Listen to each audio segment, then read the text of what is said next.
دوستان سلام خدمت شما.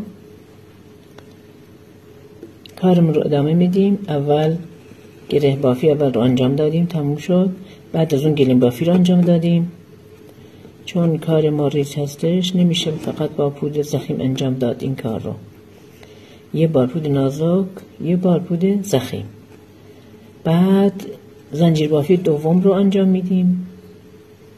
بعد از اون که تموم شد پودر ضخیم و پودر نازک رو کار میکنیم. بعد از اون قالیمون رو شروع میکنیم. بعد یه نکته دیگه عزیزان خواستم بگم، من این قالی رو سفارش داده بودم که از این تخته رو به کار برده بودن، استفاده کرده بودن. حالا ببینید شما این به 2 ماه نمیکشید همه تارها میافتاد.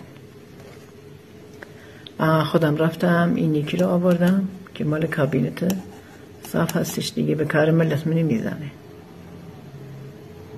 ممنونم، متشکرم.